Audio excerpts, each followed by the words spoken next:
Et merci, ravi de vous retrouver tous pour cette troisième session de cet événement Business Camp se lancer aux USA, la deuxième de la journée. Et on va parler cet après-midi, ce soir si vous êtes en France, on va parler de vendre ses produits aux USA avec tout à l'heure, même principe que les autres sessions, tout à l'heure dans une demi-heure, des experts qui viendront nous donner leur lumière sur ce thème.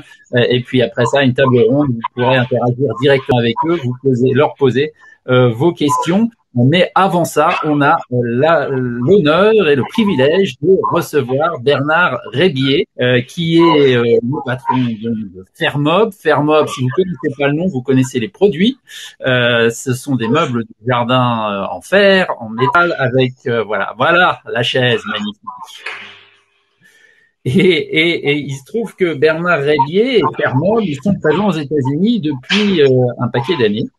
Et donc, on va parler à la fois de cette aventure américaine pour Fermob et puis des spécificités américaines en essayant toujours le même principe d'en tirer des tuyaux, des leçons apprises, etc. pour que vous qui pensez à venir vous installer aux États-Unis ou commencez déjà aux États-Unis puissiez en tirer tout le fruit que vous pouvez et que vous voudrez. Alors, Fermob, c'est 76 millions d'euros de chiffre d'affaires en 2020, si ma mémoire et plutôt mes notes sont bonnes, et environ 50% de ça à l'export et 10% aux États-Unis.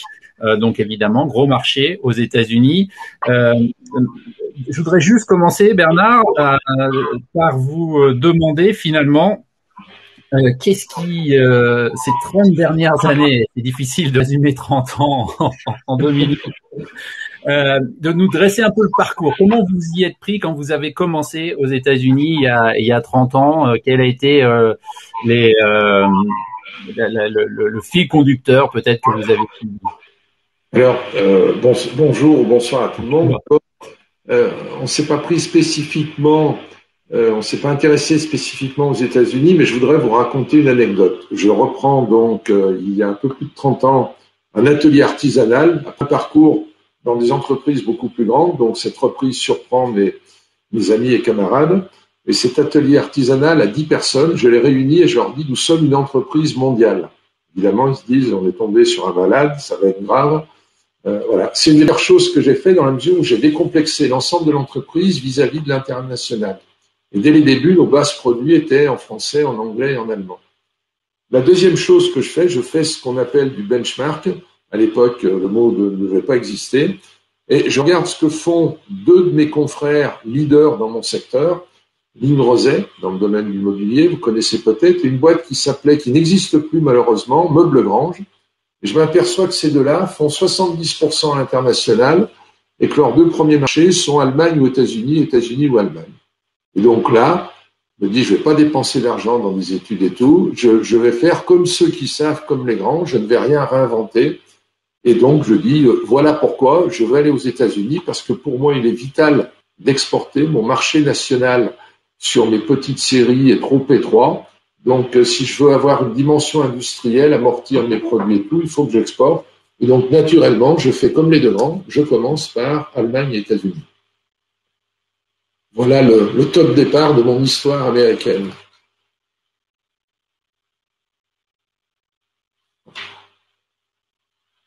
Je ne vous entends plus. Forcément, sans micro, c'est moins bien. Pour nous qui vivons à New York, on sait qu'on peut trouver vos chaises, notamment à Bryant Park, qu'on en voit aussi à Times Square depuis quelques temps, que beaucoup de grandes entreprises américaines se sont équipées aussi en meubles Fermob. J'imagine que c'est pas forcément évident quand on est quand même une petite entreprise à l'échelle américaine, même si vous êtes une entreprise d'une certaine taille en France, qu'on fabrique du côté de Lyon et que la marque n'est pas forcément connue ici. Comment au début vous y êtes pris pour pénétrer le marché de manière très concrète? Je sais que vous avez commencé par faire des salons et que ça n'a pas forcément été tout de suite le plus productif. Qu'est-ce qui a fait, quelle a été l'étincelle, le déclencheur qui a fait que vous avez commencé à voir que les choses prenaient? Alors, nous savons tous que l'export est un chemin, un long chemin. Je dis toujours, pour s'implanter dans un pays, il faut au moins 3 ans. La première fois, on vous voit, puis sur un salon. La seconde, on dit tiens, il est encore là. La troisième, on dit s'il est encore là, c'est qu'il est sérieux. Donc, on va un peu parler business. Donc, nous avons commencé. Moi, j'ai pris un billet d'avion pour les États-Unis. Commencé par des salons dans notre domaine. Et puis, je dirais, il y a eu deux caractéristiques. La première, c'est que dès le début, alors que nous étions tout petits, minuscules, quand on était moins de 20 personnes, j'ai utilisé les codes de grandes entreprises. Et quand on était petit, on nous prenait pour une entreprise beaucoup plus grande qu'elle n'était. Alors, code de grandes entreprises, parce que j'avais travaillé dans des entreprises évidemment beaucoup plus grandes. Donc déjà, ça mettait en confiance. J'ai beaucoup. Ça veut dire quoi, code de grandes entreprises?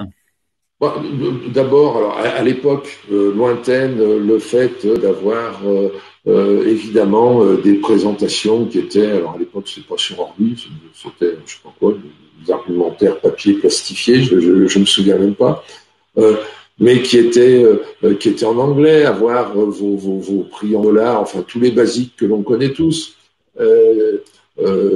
Les payment terms, tout ça, enfin bon, avoir intégré tout ça. Et puis la deuxième chose, c'est que nous avons joué, mais c'était lié à notre secteur, aux confins de l'ameublement et de la décoration, sur ce que notre ami Ségolène appellerait notre francitude. Bref, nous revendiquons nos racines françaises et on a beaucoup joué là-dessus pour séduire un segment de clientèle bien particulier du marché US. Ça n'est évidemment pas le marché plus large.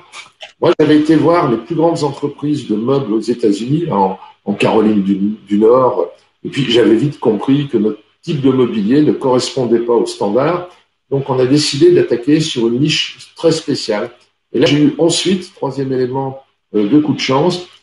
Notre histoire a démarré en même temps que la refondation de Bryant Park, surnommé Needle Park encore au début des années 90, un mort par jour, parce que c'est là-bas qu'on se piquait. Et de guerre lasse, la mairie de New York a abandonné une fondation privée. On les a rencontrés et l'histoire de la réhabilitation de Bryant Park s'est basée sur les platanes, qui sont encore autour et qui sont magnifiques, la couleur de l'écorce des platanes, cette couleur verte, et notre chaise mobile verte en bois et en métal. Et puis très rapidement, ce style français très particulier, avec notamment notre mobilier à volute, a séduit une société de vente par correspondance qui existe toujours, Williams-Sonoma. Et voilà, c'était l'enchaînement avec un ou deux clients phares. L'histoire de Bryant Park a démarré toute petite, mais les premiers pas. Et c'est la technique du premier pas, suivi du deuxième, suivi du troisième. Voilà. Alors, évidemment, une des caractéristiques quand on s'intéresse à Fairmob aux États-Unis, c'est que donc il y a une boîte qui s'appelle Fairmob USA et qui n'est pas, en tout cas pas pour le moment, une filiale de Fairmob. Vous aviez choisi un modèle qui était un modèle de distribution avec un distributeur qui vous a accompagné toutes ces années. Pourquoi avoir choisi ça plutôt que d'envoyer quelqu'un ici, un VIE, puis selon le modèle souvent employé par des boîtes françaises. Qu'est-ce qui vous a fait choisir cette voie-là? Alors, question de rencontre d'hommes et de femmes. Dans nos diverses implantations export, nous n'avons aucun modèle préconçu. On a d'ailleurs des modèles différents selon les pays, entre les pays qu'on traite à 100% direct, ceux sur lesquels, enfin bref, toutes les possibilités sont là. Et puis, à l'occasion de salons aux US, nous avons rencontré un partenaire qui était déjà présent sur le secteur du meuble, mais qui a bien compris l'essence de l'histoire que l'on voulait raconter. Avec ses racines françaises, tout en ayant le professionnalisme et le pragmatisme des Américains. Et donc, bien qu'on ait une entité juridique, Fairmob USA, en se disant va peut-être fonctionner comme ça, on a décidé de se lancer sur un partenariat avec eux qui a été dans la transparence la plus totale.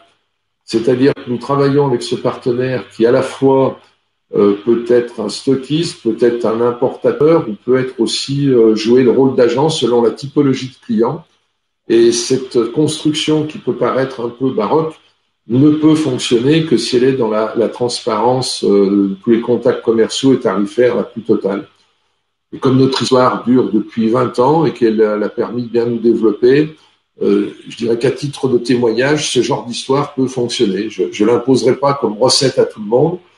mais elle peut fonctionner.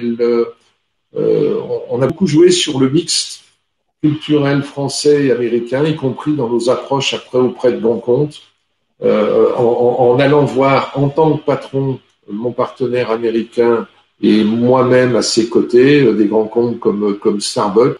Finalement, on s'est aperçu que cet attelage mettait en confiance nos clients, en disant OK. Et puis, en plus, ils se rendaient compte que nous nous entendions bien. Je pense que ça, c'était important. Ces grands comptes, vous les traitez parfois à l'échelle mondiale. Je crois que Starbucks, par exemple, c'est un compte qui est traité mondialement. Alors, évidemment, quand vous avez la chance de rentrer en relation avec des gens comme Starbucks et qui ont une trentaine de milliers de cafés dans le monde entier, on a commencé par travailler avec eux en Californie, puis on leur a dit on aimerait bien un peu aller ailleurs. Ça faisait pas partie de notre deal initial avec notre partenaire US, mais là encore, on a trouvé le modus vivendi intelligent pour fonctionner dans les intérêts de la société du leur. Et ça s'est bien passé. Et c'est vrai que je pense que les gens de Starbucks n'ont jamais vraiment bien compris juridiquement, ou voire même peut-être hiérarchiquement qui faisait quoi chez nous. L'important, c'est qu'on ait équipé des milliers et des milliers de cafés dans le monde avec nos sièges, avec celle-là d'ailleurs, celle que vous avez là. Et pour la petite histoire, une entité comme Starbucks, quand ils nous ont dit on va démarrer sur la Californie, ils appuient sur le bouton, rien qu'en Californie, ils avaient à l'époque 600 cafés Starbucks. Donc même si c'est quelques chaises par terrasse, c'est tout de suite des commandes sympathiques. Allô ? Pour une entreprise de notre taille. Je vous entends. Et je disais donc que pour une entreprise comme la nôtre, la première commande Starbucks, à titre de test sur la Californie, 600 cafés avec quelques chaises, mais le nombre, voilà, c'était un début de commande sympathique. Et c'est vrai que c'est depuis la position US pour Starbucks, mon siège est à Seattle, qu'on a déployé notre partenariat commercial dans le monde entier. Alors, vous parliez tout à l'heure de la francitude, Frenchness, en anglais, sur laquelle vous jouez comme tant de marques françaises, évidemment. Est-ce que ça veut dire, malgré tout, qu'il n'y a pas du tout d'adaptation des produits, que les produits sont les mêmes partout, que la politique marketing est la même partout? Comment vous... Alors, sur le plan d'adaptation produit, c'est un choix stratégique de dire je n'adapte pas mes produits. Je vends mes produits français. Alors, ce choix stratégique, il repose sur des contraintes industrielles. Nous n'avons pas les moyens d'avoir des lignes trop différenciées pour des raisons de standardisation. Donc, c'est le choix que l'on a fait, d'autant plus qu'en rencontrant les grands immeubles au début des années 90, j'ai bien vu qu'on était tout à fait, très éloigné des standards. C'est ce qui a fait notre singularité et donc nous la revendiquons. Et bien entendu, nous n'avons pas la gamme produit qui peut être leader aux US, mais le petit bout de marché que nous visons, nous le prenons avec bonheur. Alors ça, c'est sur le plan des produits, c'est revendiqué. Nous avons une gamme standard de 23 couleurs. Évidemment, les couleurs que l'on vend plus aux US sont pas forcément les mêmes qu'en Europe. Dans les débuts années 90, le noir était la couleur du jardin aux États-Unis. Du noir dans des jardins en France, c'était inconnu. Mais bref, quand on a un choix de 23 couleurs, pas de souci. Sur le plan marketing, dans un premier temps, pour des raisons aussi de simplification, d'efficacité, de coût, on était sur nos outils US. Et puis, avec la maturité grandissante de notre partenaire, nous avons américanisé certains de nos outils, avec une problématique que je voudrais souligner et qui dénote la différence de mentalité. Aujourd'hui, nous avons des albums avec une iconographie très, très intéressante qui convient moyennement aux US. Et savez-vous pourquoi? Parce que nous ne raisonnons pas, en tout cas en France, en communauté dans nos photos. Et donc, pour nos distributeurs US, il n'y a pas assez d'Asiatiques pour adresser la communauté des Asiatiques. Il n'y a pas assez de Noirs pour adresser la communauté afro-américaine.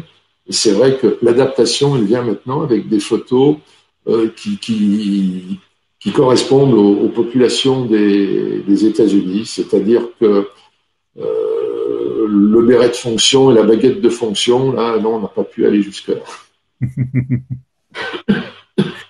Est-ce que la politique de prix aussi est mondiale ou comment vous... Je crois que non, puisque il me semble que les produits sont quand même plus chers aux États-Unis qu'en France. Oui, alors la politique de prix n'est pas mondiale dans la mesure où nos produits sont relativement pondéreux et donc vous ne pouvez pas ne pas considérer à sa valeur réelle la variable transport.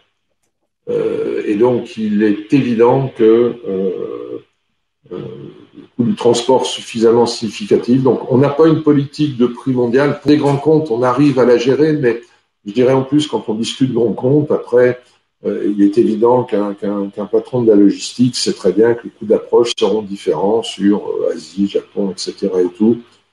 Donc, pas de politique de prix mondial et c'est dans notre domaine, ça reste compris par nos clients l'importance de cette variable transport.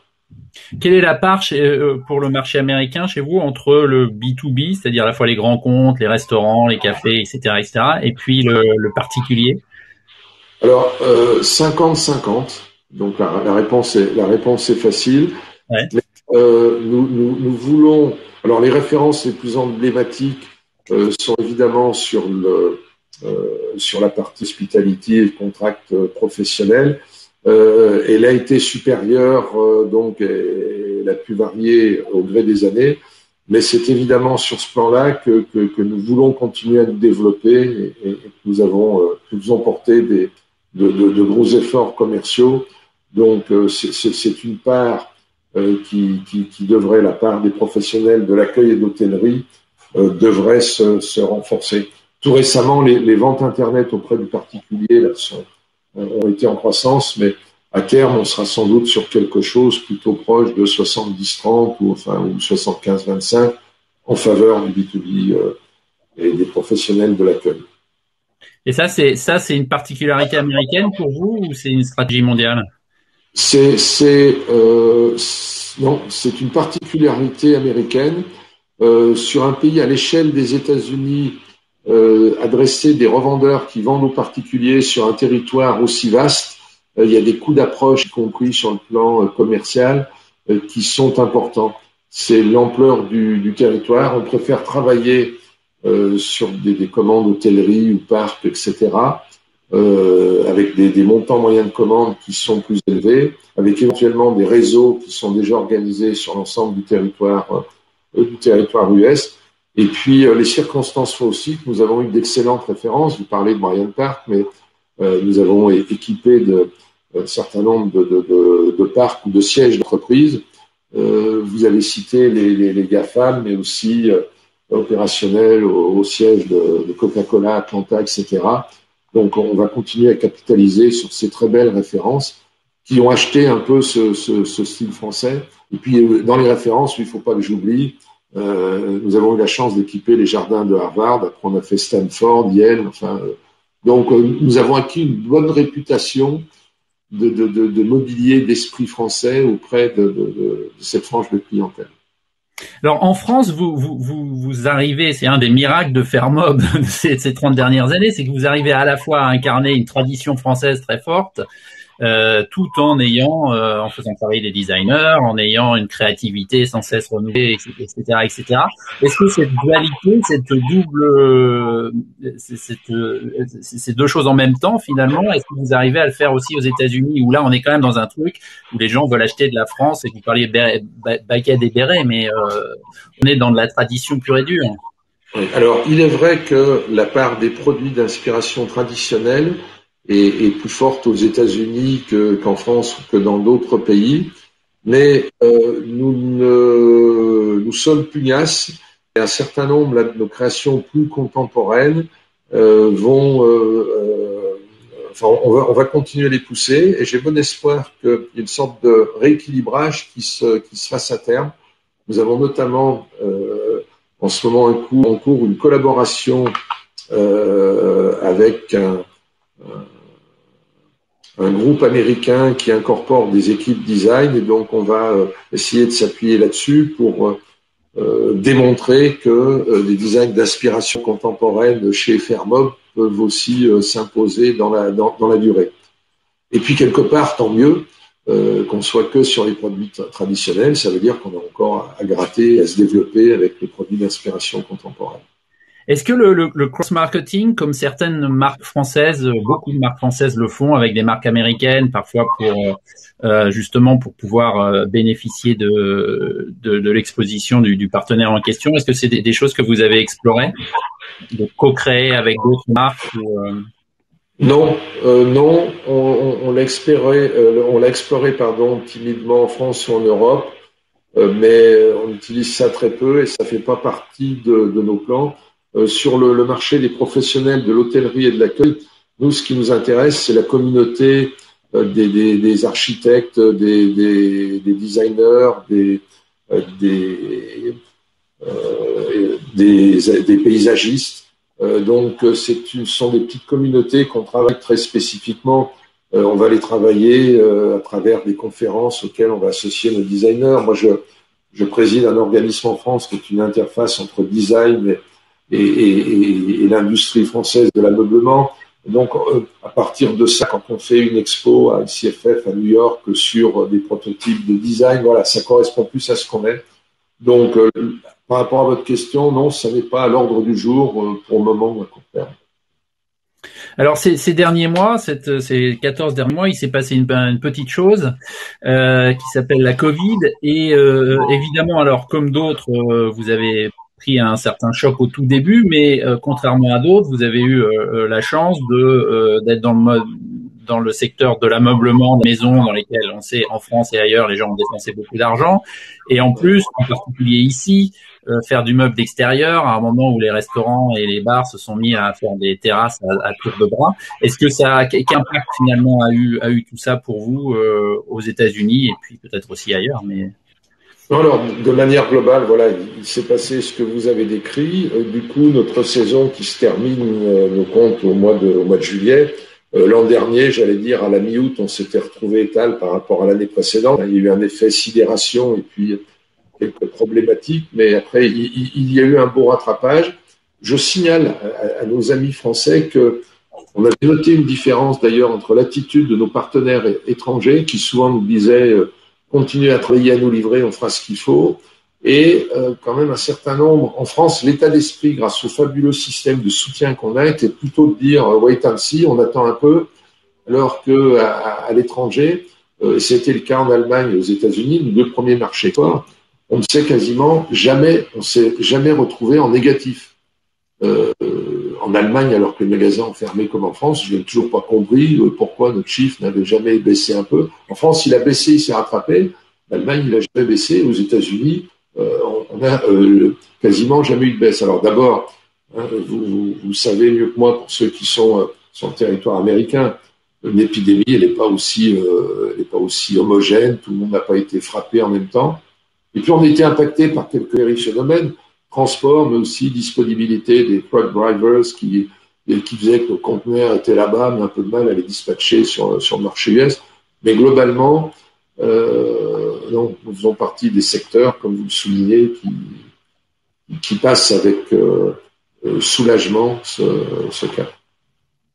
Avec une question conjoncturelle, là, c'est qu'en ce moment, j'ai l'impression que vous avez des ruptures de stock, que c'est plus compliqué d'obtenir d'acheter des chaises ou des tables, des meubles de jardin.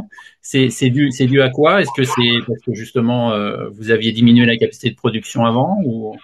Non, alors en ce qui nous concerne, on n'a jamais diminué puisque on était une des rares entreprises. Nous sommes arrêtés que 24 heures, mais il faut comprendre trois choses. D'abord, nous avons un métier très saisonnier. C'est-à-dire le pic des ventes est en avril, mai, juin, avec des variations à l'intérieur de l'année qui peuvent aller de 1 à 6. Donc, ce métier saisonnier, il n'est jamais évident de faire face exactement aux entrées de commandes, puisqu'il dépend aussi des conditions climatiques qui sont un élément déclenchant, la bonne météo. La deuxième chose, c'est qu'il y a eu, comme vous l'avez souligné, un afflux de demandes de la part de particuliers qui sont restés chez eux. Et puis maintenant, on voit avec bonheur un troisième phénomène, c'est le moral retrouvé, l'ouverture des restaurants et des hôtels en Europe, qui fait qu'on a aussi un afflux de demandes de la part des hôtels et restaurants. Donc, comme la première partie du printemps en Europe était magnifiquement belle, quand vous ajoutez un surcroît de demande des particuliers et le retour de l'hôtellerie, ces trois phénomènes font que, malgré l'embauche de 170 intérimaires, malgré le travail le samedi, la mise en place d'équipes de week-end et travailler les jours fériés au mois de mai, nous avons ajusté la dernière variable en notre possession, c'est-à-dire celle du délai. Je rappelle pour les sportifs que si vous voulez un vélo de marque Lapierre, il vous faut 400 jours aujourd'hui. Si vous voulez une BMW X1 ou X3, je ne sais pas, elle vous sera livrée en février 2022. Et donc, pour acheter un mobilier qui dure très longtemps, 3 semaines ou 5 semaines de patience supplémentaire ne sont pas graves par rapport au mobilier. Et sur les matières premières, c'est très tendu, mais nous en sortons relativement bien parce qu'on a une relation ancienne et fidèle et dynamique avec la plupart de nos fournisseurs, mais on est sur le fil du rasoir. Et Dieu sait que c'est difficile, et certains d'entre vous doivent le savoir. Est-ce que vous avez été touché par la crise des conteneurs, sachant que vos chaises traversent l'Atlantique quand même? Oui, et encore aujourd'hui, puisque en gros, globalement, il y a un manque de conteneurs par rapport aux besoins de flux. Je sais qu'il y a 3 jours encore, notre responsable de zone export sur l'Australie pleurait parce que ses conteneurs étaient prêts et que on lui annonçait encore du retard là, pour les envoyer sur l'Australie. Donc, paradoxalement, pour nous qui avons nos usines, l'essentiel de nos usines en France, l'indisponibilité partielle de conteneurs nous pénalise plutôt pour exporter sur les zones lointaines et sur Asie. Sans compter la variable coût des conteneurs, ça vous savez, multiplié par 4 ou 5 par rapport à une certaine époque. Bon, on espère que ça ne durera pas trop longtemps. Et on est bientôt arrivé à la demi-heure. Avant de se quitter, je voudrais juste vous demander une question qui, j'espère, n'est pas une question piège, mais dans votre histoire américaine de ces dernières années, est-ce qu'il y a des erreurs, des choses que vous avez faites ou des choses que vous avez apprises plus tard et que vous auriez aimé savoir quand vous arriviez sur le marché? Vous pouvez les partager. Alors, des erreurs. Bon, il y a évidemment quelque chose qu'on ne maîtrise pas sont les taux de change, qui peuvent être la meilleure et la pire des choses. Et dans notre histoire, même du temps de l'euro, nous avons connu un taux de change à 0,85 d'un côté et tutoyer et les 1,60 de l'autre, du simple au double. Donc ça, c'est terrible, et notamment à une époque, ça nous a fait faire du surplace pendant 2 ans et demi. Parce que vous ne pouvez pas éternellement subventionner quand on est, en tout cas, une entreprise d'une taille, vous ne pouvez pas éternellement subventionner des ventes impactées par des taux de change qui ne vous sont pas favorables. Et on avait préféré ralentir plutôt que de mettre des produits 2 fois plus chers, ce qui les aurait sans doute définitivement tués sur le marché. Donc ça, c'est des périodes et des décisions très, très difficiles. Très difficile, et puis aussi vis-à-vis de vos partenaires. Donc, on ne peut pas dire que ce soit un bon souvenir. Aujourd'hui, on a des couvertures couvertures de change sur 1 an, 2 ans, 3 ans. C'était d'autant plus difficile de se couvrir à l'époque qu'on avait une activité saisonnière et qu'on était en phase de croissance, donc on avait beaucoup de variations. Donc, se couvrir, oui, mais pour quel montant? 1 million, 3 millions ou 5 millions, c'était pas évident. Et maintenant, vous le faites de manière systématique. Oui, et puis on a aussi, nos lampes que nous dessinons sont faites dans une usine partenaire avec un Français en Chine qu'on paye en dollars. Donc on a aussi des flux dans l'autre sens en dollars. Bref, on a une plus grande maîtrise, une plus grande expertise et puis aussi une plus grande surface financière sur ce sujet. Très bien, merci beaucoup. C'est quoi vos ambitions, vos objectifs dans les 2 ans, 5 ans aux États-Unis? Vous voulez doubler, tripler, quintupler? Écoutez, sur les 5 ans, alors l'entreprise Fermob dans le global, on est plutôt sur une histoire de doublement, comme on veut faire mieux aux États-Unis. Oui, j'ose dire qu'à horizon 5 ans, nous serions déçus si on ne triplait pas notre business actuel.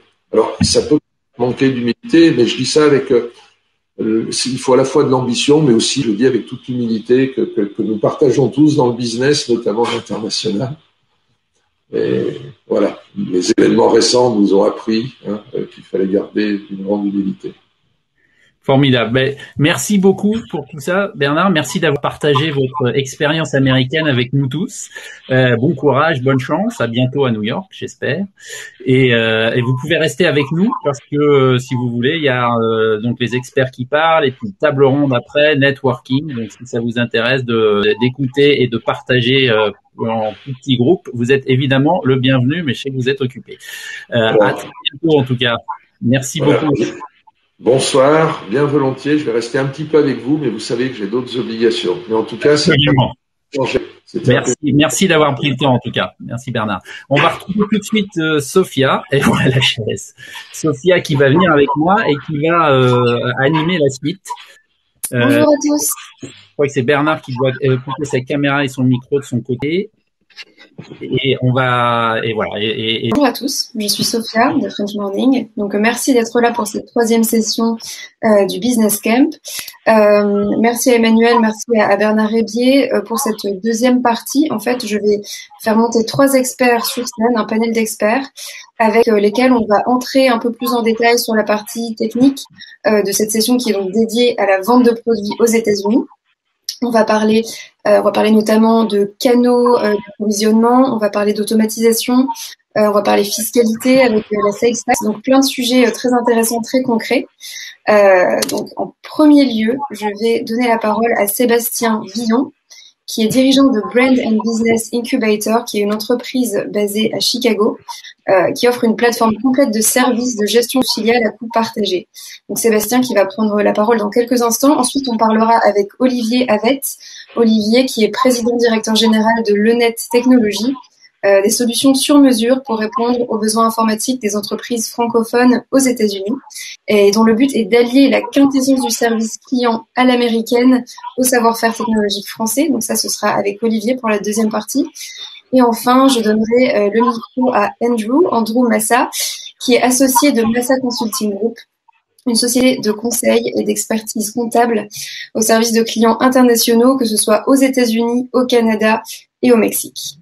Donc ça, c'est pour le programme de notre panel d'experts. Est-ce que Olivier est prêt à monter sur scène? Il est là. Ah, parfait, c'est juste après ça. Meet Francois, an executive at La French Company. He hired a non-responsive IT vendor with no experience working with French businesses, and he wasn't sure his business's digital infrastructure was protected. Then Francois discovered Lynette, and he was able to breathe. Lynette monitored his equipment, helped employee productivity, minimized disruptions, and helped Francois's business grow while simplifying its digital transformation. Want a trusted IT partner? Visit our website. Alors, bon, juste en attendant que Sébastien nous rejoigne et commence sa présentation, donc voilà, on a parlé rapidement de Brand and Business Incubator, son entreprise. Donc Sébastien a donc 20 ans d'expérience aux États-Unis, près de 25 ans d'expérience internationale. Il a travaillé à Hong Kong, dans différentes régions des États-Unis.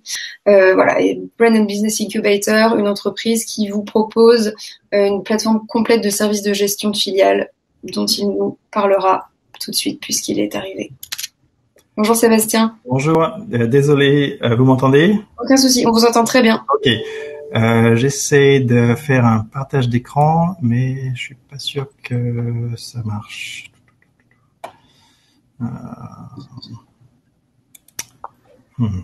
Ça a pas l'air de marcher.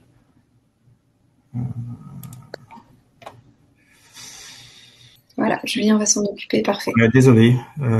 Aucun problème. Bonjour, donc Sébastien Villon, je suis un des dirigeants de BB Inc. à Chicago.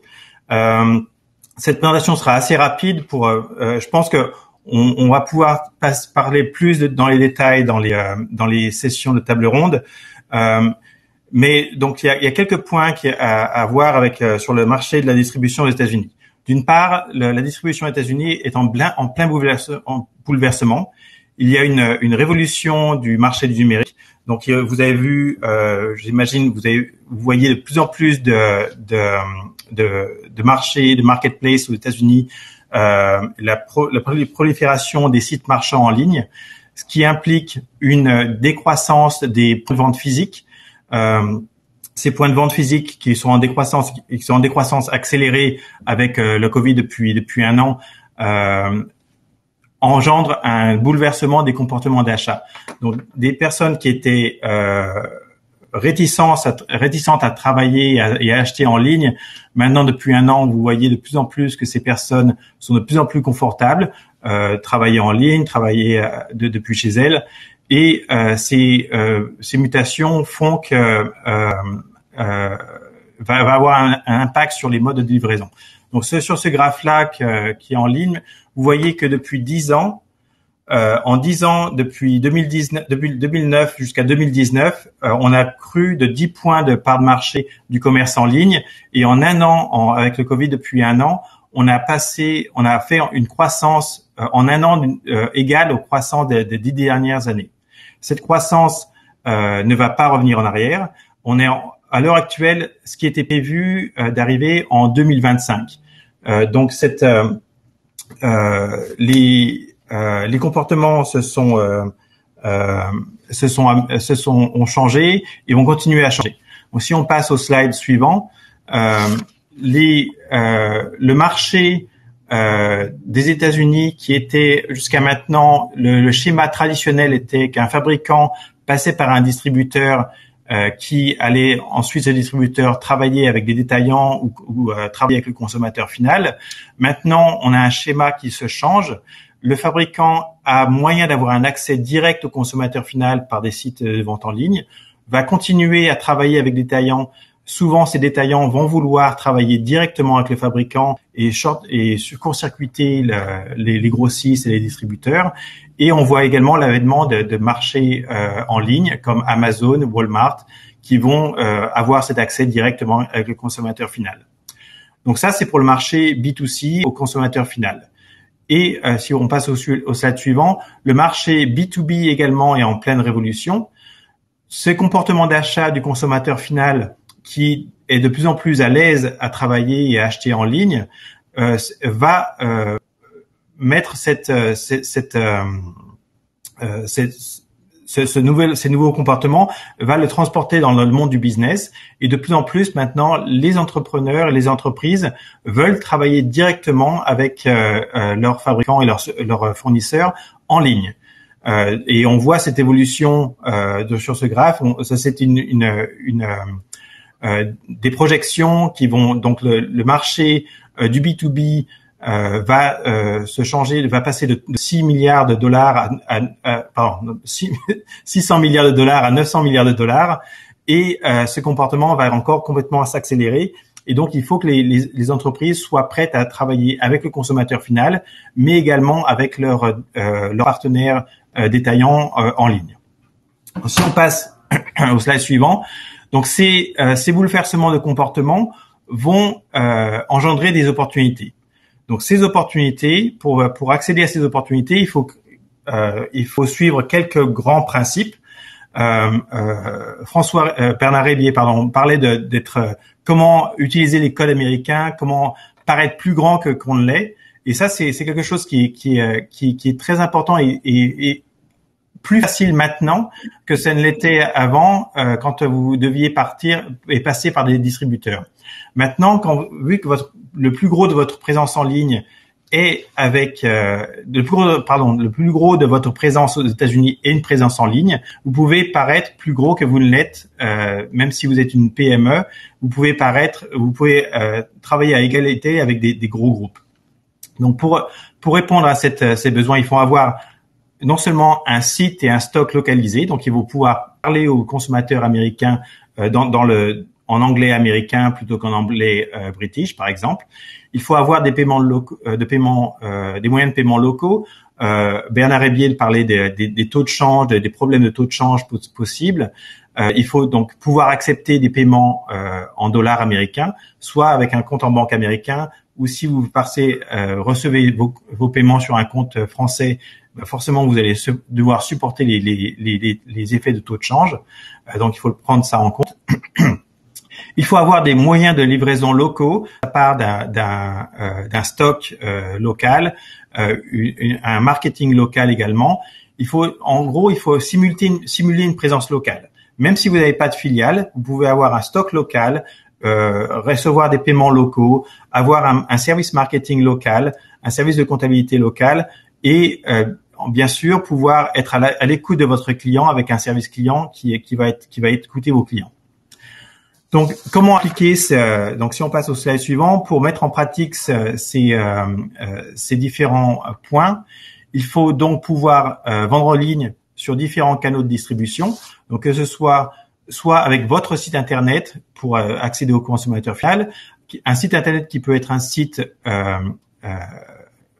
visant le consommateur final, mais également qui peut être un site visant un distributeur ou un site marchand local. Vous pouvez également vous pouvez également pousser vos clients et les détaillants à avoir vos produits et à vendre vos produits directement au consommateur final pour pouvoir optimiser la gestion de vos stocks.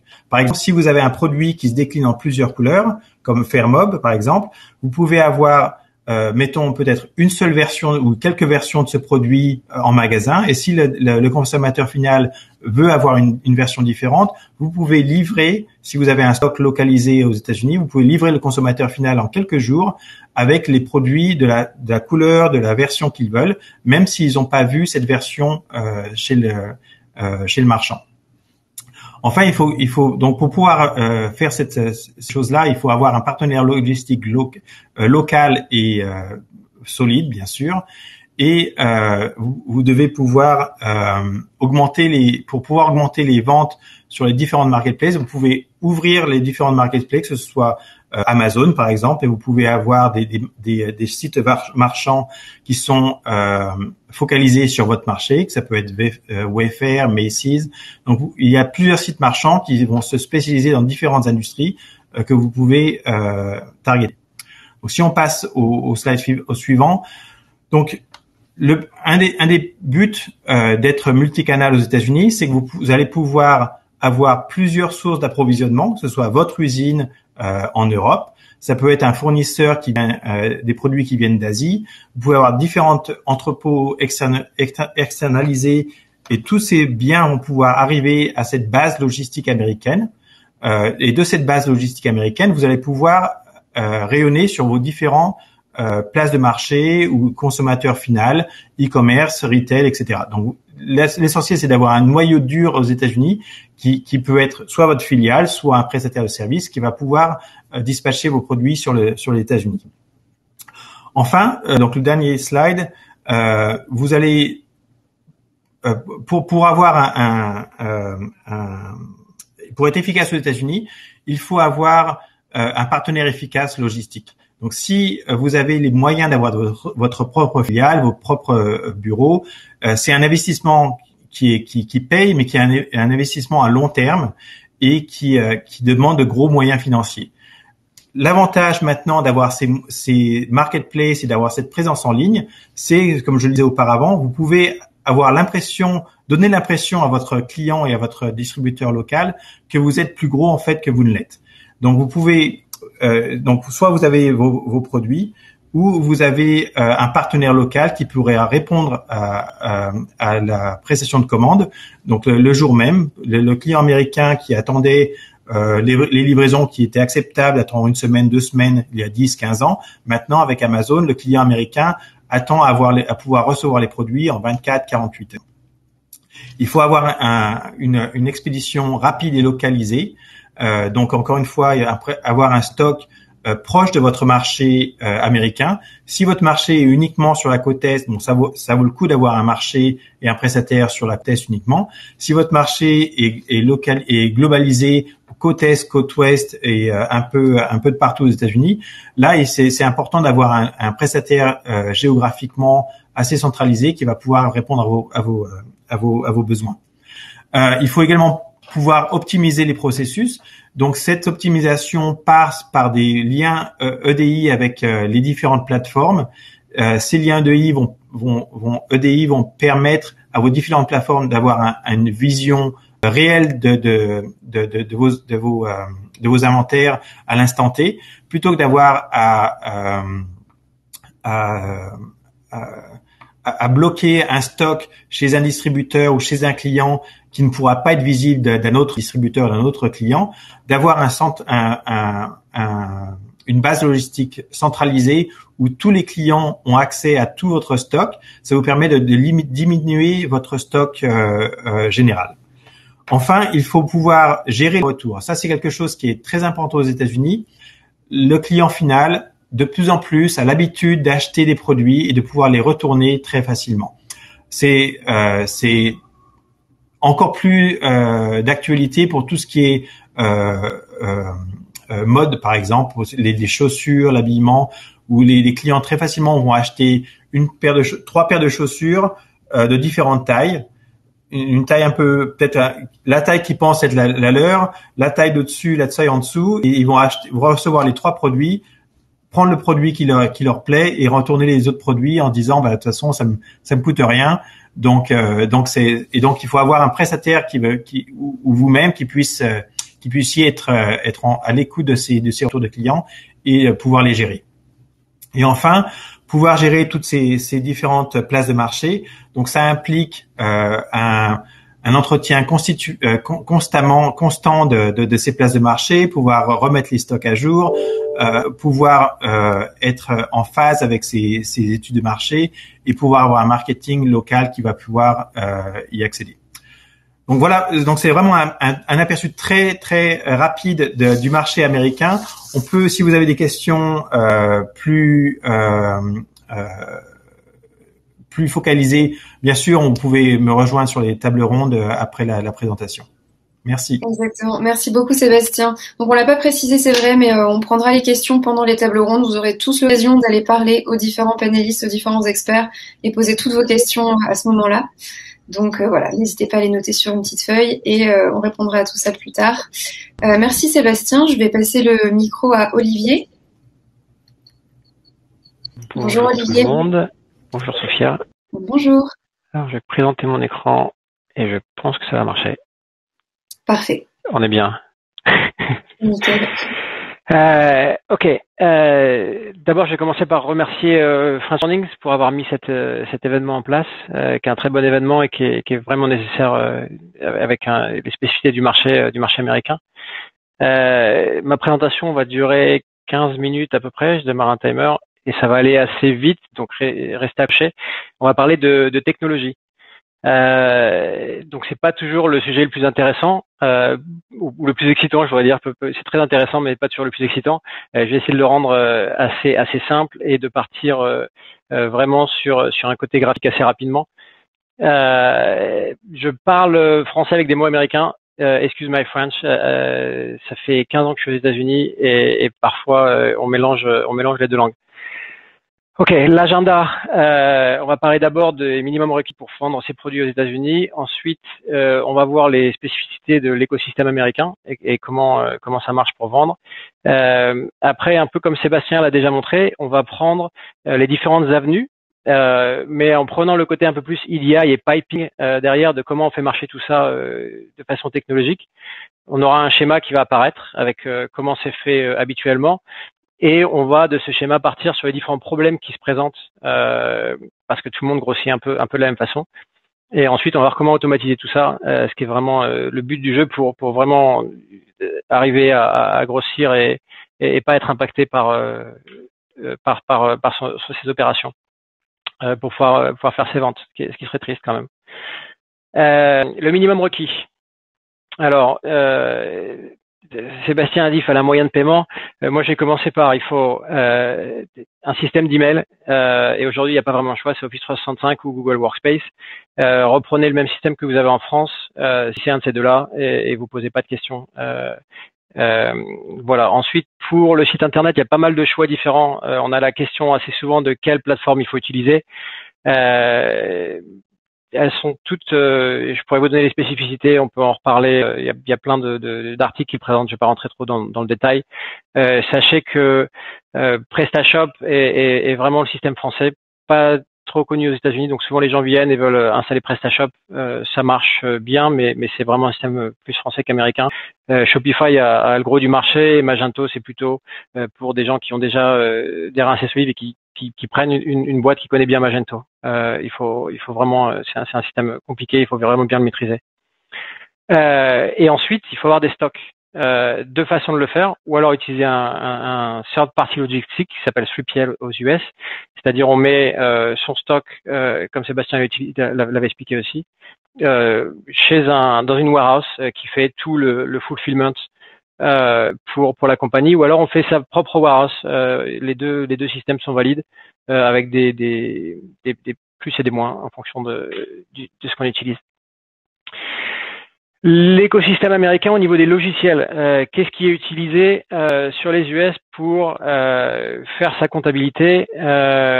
Alors, à un certain niveau, et on va dire jusqu'à 50 millions de dollars, je vais peut-être un peu haut, je vais dire jusqu'à 20-30, mais le principal logiciel d'accounting aux US est QuickBooks.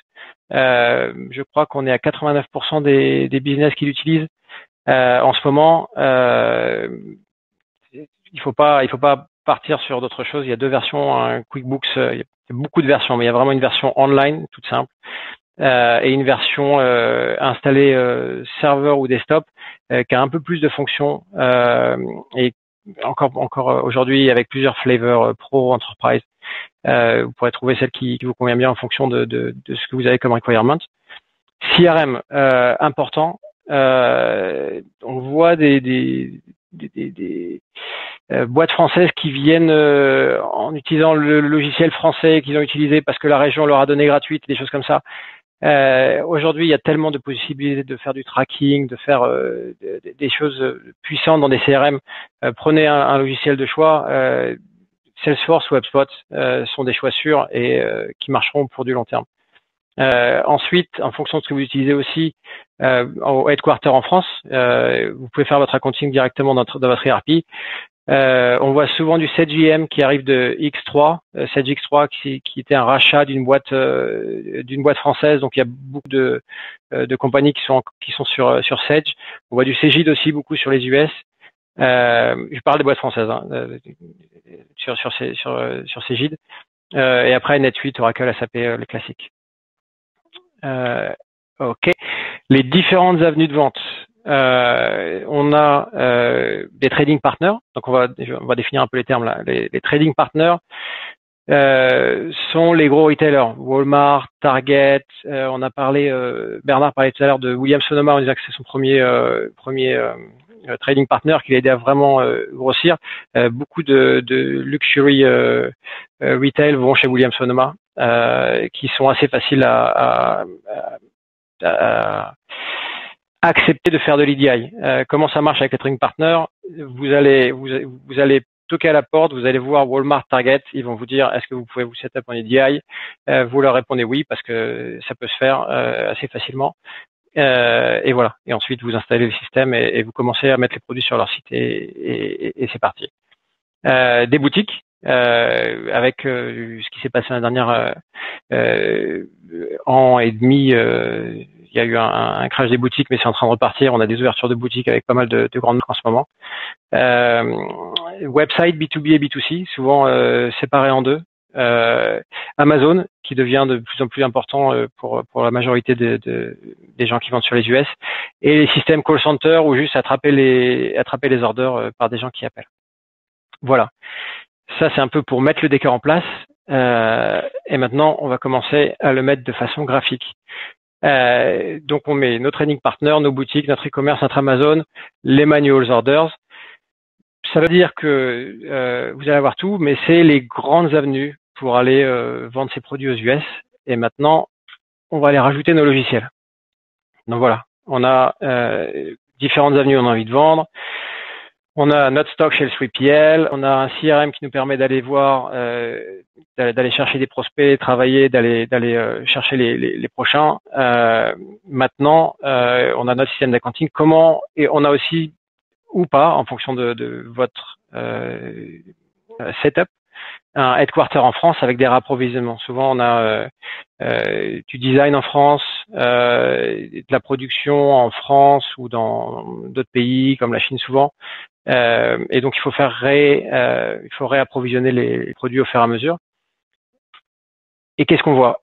on voit quelque chose qui se construit avec le temps et qui se construit comme ça.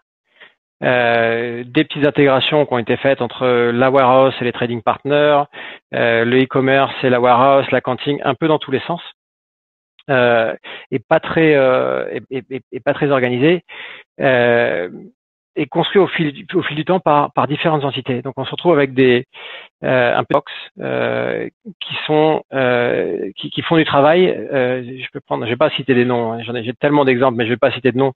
Un grand groupe français qui avait ses orders qui passaient par l'Espagne pour être traités dans des fichiers dans des fichiers Excel pour être réimportés dans la compta aux US. Parfois on mâche sur la tête avec la façon dont ces schémas sont construits, mais comme ils sont construits au fur et à mesure du temps, ils sont pas souvent remis en question parce que personne n'a envie vraiment de rentrer dans ce piping et d'aller rechanger ce qui a déjà été fait. Voyons ce que ça pose comme problème. Le problème, c'est qu'on a des databases à chaque endroit. C'est-à-dire que les trading partners, il y a des databases à l'intérieur. Les boutiques, on va se retrouver avec un système de POS qui marche avec sa propre database, qui peut être intégré dans un ERP, mais c'est pas forcément le cas. Un CRM avec sa database. Donc voilà, vous le voyez sur le schéma, il y a des databases un peu partout qui se parlent pas, ou qui se parlent de façon très limitée, ce qui vient créer différents problèmes. Et qu'est-ce qu'on voit comme problème? Donc le process manuel des commandes, si on reprend au niveau des manual entry, ça va marcher un temps. On peut faire du process manual, on peut rajouter des gens, mais il faut savoir que dès qu'on fait quelque chose de manuel, ça va rajouter du temps. Et le consommateur final aujourd'hui n'aime pas les délais. Et puis surtout, c'est prône aux erreurs. Tout ce qui est fait manuellement est une source d'erreur, et une fois qu'on a commencé à faire des erreurs, qu'on doit venir retravailler pour rechanger ces erreurs, ça devient une horreur, surtout quand on commence à avoir plus 50, 100, 200 orders, mais qu'on arrive à 1000 orders parce qu'on est sur le marché américain et ça peut s'envoler d'un jour à l'autre. Des écarts d'inventaire. On se retrouve avec un 3PL qui a l'information du stock, mais un lien entre le 3PL et l'accounting souvent qui est assez faible. Et on se retrouve avec un stock accounting différent du stock qui est dans la warehouse. Ce que ça veut dire que quand on doit refaire du réapprovisionnement, on ne sait pas forcément sur quel chiffre se fier. Quand on a du stock chez Amazon, on a du stock dans les boutiques. Quand on veut rassembler tout ça, ça pose des problèmes. On se retrouve avec des employés qui devraient avoir une information facile et qui se retrouvent à faire des spreadsheets et des VLOOKUP pour réussir. Excusez-moi, j'ai un call en même temps, je vais mettre en do not disturb.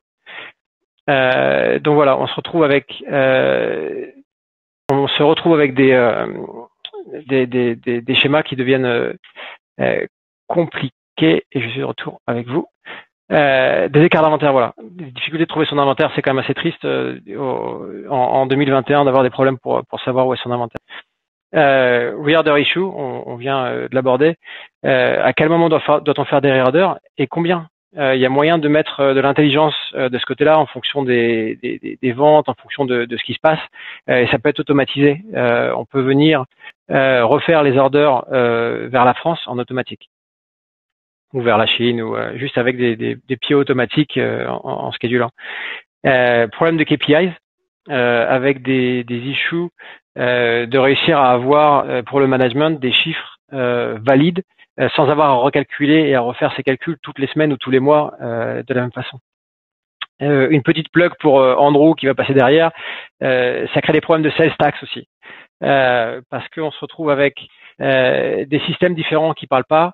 On va avoir un site e-commerce qui va aller nous calculer une sales tax qui était définie par la façon dont le site a été fait, qui envoie l'info à la compta pour aller, ou alors c'est rentré manuellement, mais à ce moment-là, c'est le logiciel de compta qui risque de remettre la taxe.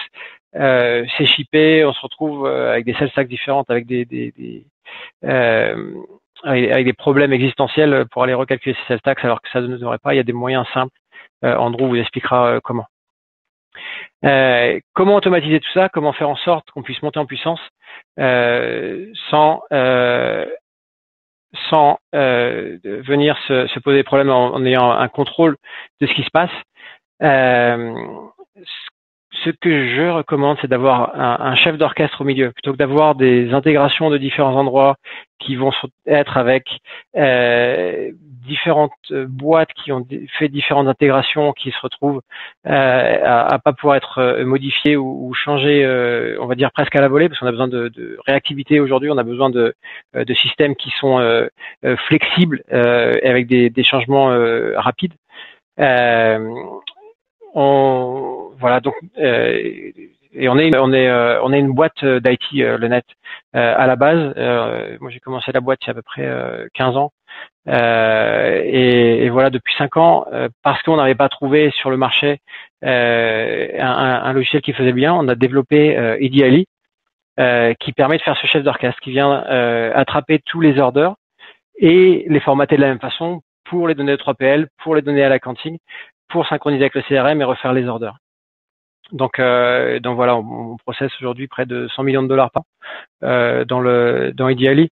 Donc c'est non négligeable et ça permet de vraiment ne pas avoir une fois qu'on a tout automatisé, on peut prendre les gens qui sont aujourd'hui en train de faire du process manuel, en train de et les repositionner sur des positions d'aller chercher le marché, d'aller faire des ventes, d'aller ouvrir des nouvelles avenues si elles ne sont pas là.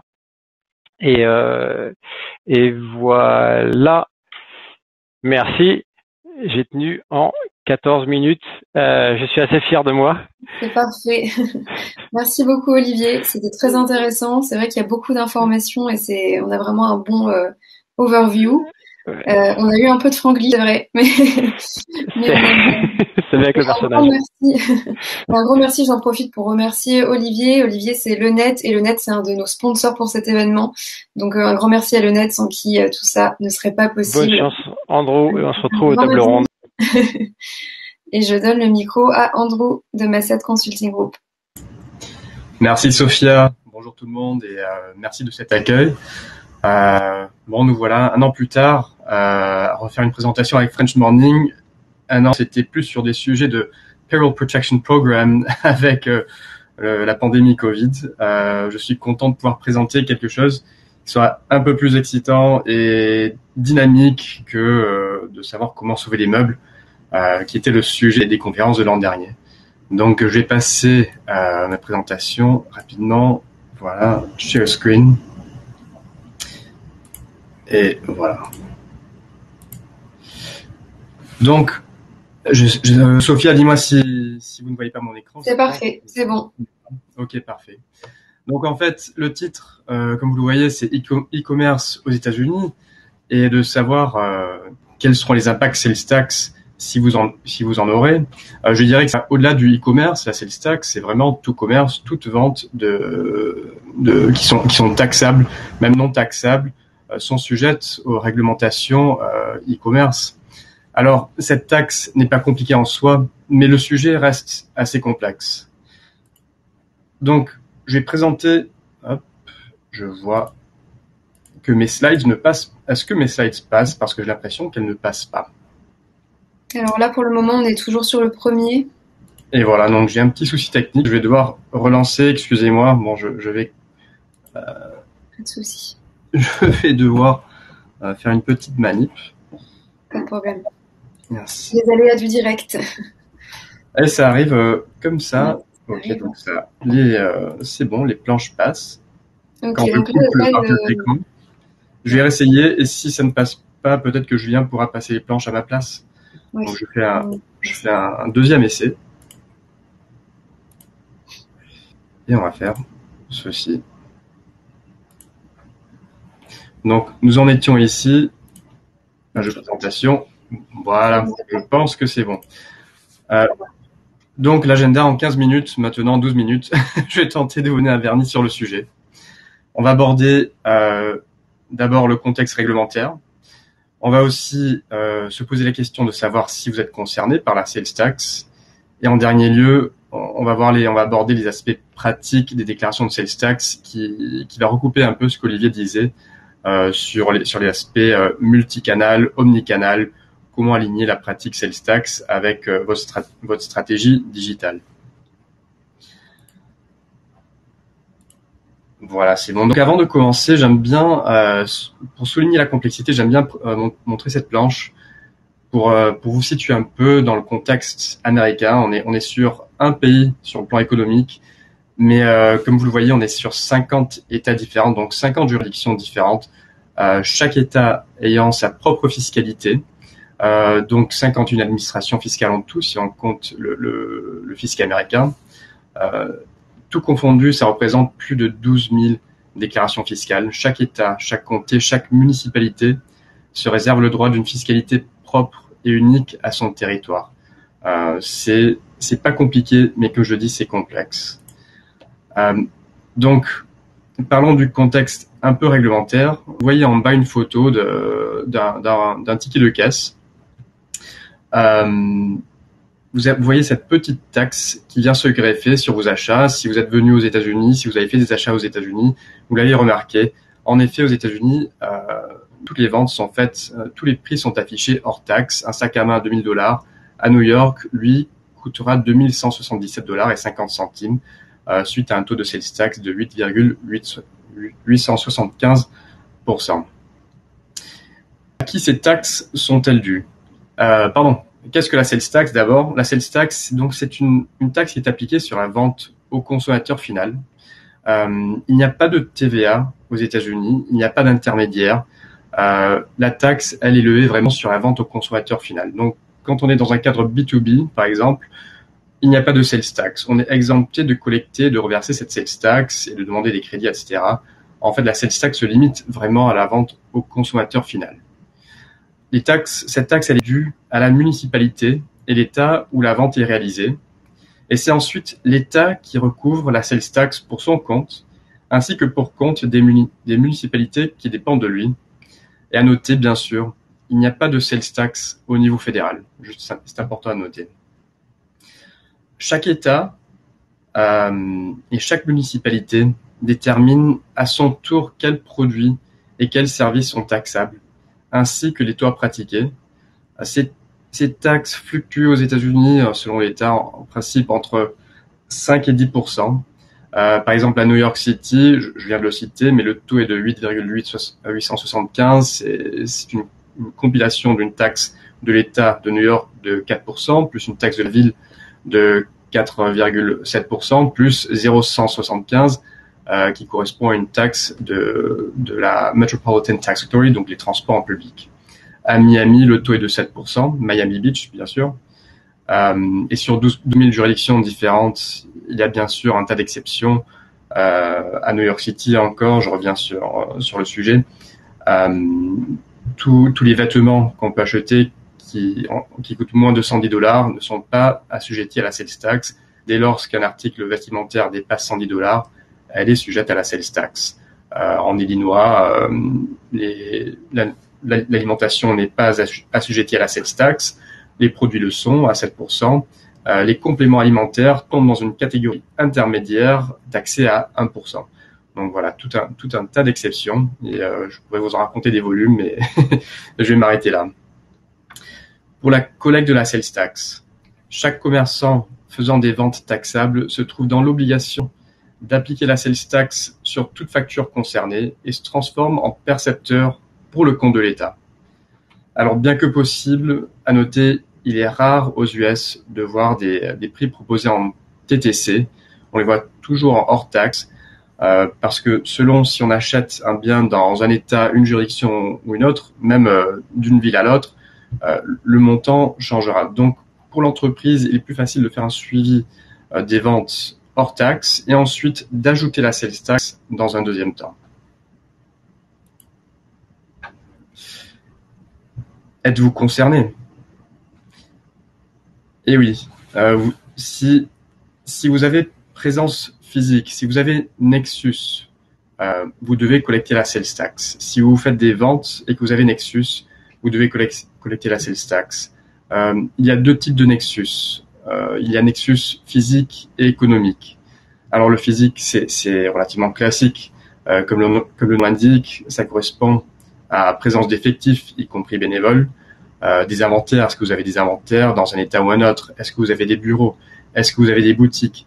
dès lors que vous avez un établissement stable, un nexus physique, vous êtes obligé de collecter la sales tax sur toute vente faite dans cette juridiction. Quand on parle de vente, bien sûr, on parle de la vente, la juridiction de la vente dépend de là où le transfert de biens est effectué. Donc, si vous n'êtes pas dans un cadre e-commerce où vous n'avez qu'une boutique, forcément, toutes vos ventes se feront dans la juridiction de la boutique. Vous êtes en mono sales tax, monotaux de sales tax, c'est-à-dire le taux de la boutique, là où il y a eu un échange de marchandises. En revanche, en e-commerce, c'est là où la sales tax se complexifie. C'est la juridiction de là où le produit est livré. Dans 99,9% des cas, il y a des exceptions bien sûr à la règle, comme je le disais tout à l'heure.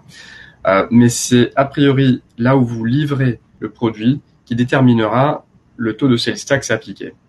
Et le taux de sales tax en termes larges, on parle de code postal, c'est ce qui déterminera le taux appliqué, mais il y a des villes où sur un même code postal, on peut avoir des taux de sales tax qui diffèrent d'un côté de la rue ou de l'autre. Donc c'est assez complexe. Ajoutez à cela la notion de nexus économique. Qu'est-ce que le nexus économique? Alors le physique, c'est là où vous avez un emplacement physique, bien sûr, inventaire, employés, boutique, etc. Depuis 2018, il y a eu un jugement au niveau fédéral qui dit que, au vu du fait que tous les États se faisaient léser de non-collecte de sales tax dans des ventes par e-commerce, le jugement fédéral a décrété que si on dépasse certains seuils de vente dans un État où nous n'avons pas nexus physique, on peut tout de même dépasser un seuil de nexus économique. En général, ces seuils sont 200 transactions sur une année révolue ou 100 000 $ de chiffre d'affaires. Certains États, c'est 500 000 $. Certains États, c'est une combinaison de nombre de transactions et de chiffre d'affaires. Chaque État a ses propres règles. Mais une fois que ces règles sont défendues en fait au niveau fédéral, c'est-à-dire chaque État a le droit de poursuivre une personne en justice, même si cette personne n'est pas une personne morale, bien sûr, si cette personne morale n'est pas dans la juridiction de l'État. Donc, le nexus économique, c'est un déclenchement qui date de 2 ans, qui a vraiment complexifié le tissu sales tax des États-Unis. Avant de collecter et déclarer la sales tax, il faut s'inscrire auprès des administrations fiscales des États concernés. Ceci vous donnera le droit de collecter la sales tax dans un premier temps et ensuite de la déclarer, de la reverser aux échéances préconisées. Et les sales tax sont dues sur base annuelle, trimestrielle ou mensuelle. Ceci dépend principalement du montant des ventes faites sur une période définie par l'État. C'est bien l'État qui détermine votre échéancier, et ceci selon votre historique déclaratif. Donc, il y a vraiment une forte traçabilité des informations à prendre en considération lorsqu'on fait des sales tax. On opère sur 50 États différents et on doit garder la trace de tout ce qu'on fait dans chacun des États, voir si on n'est pas, oui ou non, assujetti à la sales tax. Et c'est important de faire le suivi parce que les risques d'infraction, en fait, de ne pas reverser la sales tax collectée en temps et en heure est considéré comme un détournement de fonds de l'État. Et ça relève du pénal. Et oui, du pénal. Chaque État se réserve le droit de saisir les actifs de la personne morale ou physique en infraction jusqu'à ce que la situation soit régularisée. Et la protection en général, c'est un gel du ou des comptes en banque de cette personne. Toute personne ayant signature sur les comptes d'une société concernée est sujette à poursuite pénale aussi. Donc, faire très attention, ça peut aller très très très loin. Donc, sur les aspects pratiques, comme la première question le montre, are all sales created equal? Pour faire un petit renvoi au père fondateur, are all men created equal? Ben oui, que vous vendiez e-commerce, B2B, Amazon, Marketplace, peu importe, toutes ces ventes doivent être reportées dans vos déclarations de sales tax, car on y déclare à la fois taxable et non taxable sales. Il est impossible de déclarer ces flux séparément. Il n'y a qu'une seule déclaration qui peut être soumise par période et par État. Qui plus est, les ventes taxables aussi bien que les ventes non taxables peuvent déclencher un nexus économique. Vous pouvez même être dans l'obligation de collecter la sales tax sur le premier dollar retail vendu dans un État où vous n'avez pas de présence physique si vous avez dépassé les seuils de nexus économique par votre activité B2B. Donc, c'est un suivi holistic, comme on dit en anglais, complète, d'où la notion d'avoir éventuellement une centralisation de toutes ces ventes. Ça se recoupera un peu avec ce qu'Olivier disait, entre le multicanal, omnicanal, comment est-ce qu'on le gère. Parce que la compilation de cette information est en montant total des ventes ainsi que le nombre de transactions effectuées sur une période de revue. On parle bien de transactions et non pas d'articles vendus, même si ce sont les articles qui sont assujettis à la sales tax. Donc, idéalement, on va vouloir prendre une approche omnicanal. Je crois que c'était la conclusion d'Olivier, où il faut centraliser un maximum d'informations via un module EDILI. Et ça reste vraiment la meilleure des solutions. Mais le suivi des sales tax aux US sont quand même très informatisés. De ce fait, d'un point de vue purement sales tax, il existe quand même aujourd'hui des solutions pour convertir vos stratégies multicanal en omnicanal, même si c'est en aval de vos ventes. Même si vous êtes en multicanal d'un point de vue supply chain, logistique, vous pouvez, après le fait, convertir votre activité en omnicanal. C'est un peu plus complexe, ça demande plus de travail pour les experts comptables comme nous, mais ça peut se faire. C'est pas idéal, mais ça reste une possibilité. Quelques prestataires de services qui proposent des outils informatiques très poussés, parce que vraiment, quand on rentre dans le domaine du e-commerce, on essaie de s'appuyer sur des spécialistes. On pense à Avalara, directement, on pense TaxJar, qui est le partenaire, ou enfin plutôt la structure d'Amazon. Thomson Reuters a également une solution. Il y a TaxCloud, il y a Davo. Il y a un tas de systèmes qui existent aujourd'hui pour répondre à vos besoins de consolider un peu l'ensemble de vos ventes et de calculer les taux de sales tax en temps réel au fur et à mesure que vous faites des ventes sur vos sites e-commerce. Donc, voilà un petit vernis sur l'aspect sales tax. J'espère que ça vous a apporté quelques éléments. C'était un peu dense et c'est vrai que les chiffres font peur quand on voit 12 000 juridictions fiscales, quand on voit que la sales tax, ça relève du pénal. Ce qu'il faut savoir aussi, c'est globalement qu'aujourd'hui, ce sont des systèmes qui se mettent en place. Avalara a perfectionné son outil de suivi il y a que 6 mois. Donc, avant cela, il y avait les outils de conversion des ventes en omnicanal n'étaient pas super pratiques. Mais aujourd'hui, ça s'améliore et ça va dans le sens du progrès. Les administrations fiscales en sont conscientes. Il y a un peu de marge de manœuvre à l'heure actuelle, mais rapidement, on voit que d'ici à horizon 2-3 ans, ils vont vraiment serrer la vis sur les opérations. Il faudra vraiment avoir une approche digitale qui se marie bien avec votre approche fiscale. Donc voilà pour la partie fiscale. Je vais arrêter la présentation et j'ai repassé la partie de Sophia. Merci Andrew, très intéressant. Merci pour ta présentation. Et c'est vrai que là, encore une fois, je vous invite à noter vos petites questions. Je pense qu'on aura peut-être des petites questions pendant les tables rondes, des termes qui sont parfois peut-être un peu techniques. Je pense au Nexus, etc. Il y aura certainement des questions là-dessus. Donc, la prochaine partie de notre événement, c'est ces fameuses tables rondes pendant lesquelles vous allez pouvoir aller rendre visite à tous les speakers, tous les experts, leur poser vos questions, échanger aussi. N'hésitez pas à échanger avec les autres inscrits, les autres entrepreneurs qui sont ici avec vous. Alors, ça va durer 45 minutes. On a 3 tables rondes, donc l'idée, c'est de passer 15 minutes sur chaque table ronde. On vous enverra un petit message au bout de 15 minutes pour vous inviter à changer. Dans quelques minutes, vous allez basculer sur un lobby où vous allez pouvoir choisir la table. Donc voilà, ça commence comme ça et ensuite, toutes les 15 minutes, on change. Donc voilà pour le déroulé, mais juste avant, un petit message de notre sponsor.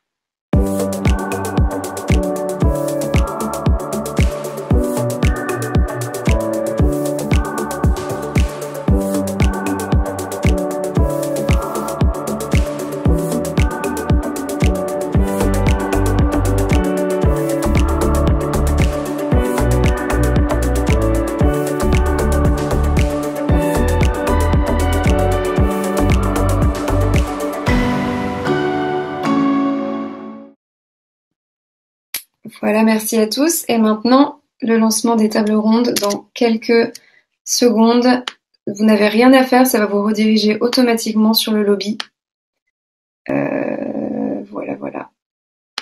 N'hésitez pas à choisir la table ronde qui vous intéresse le plus, mais dans tous les cas, vous pouvez passer sur tous les groupes.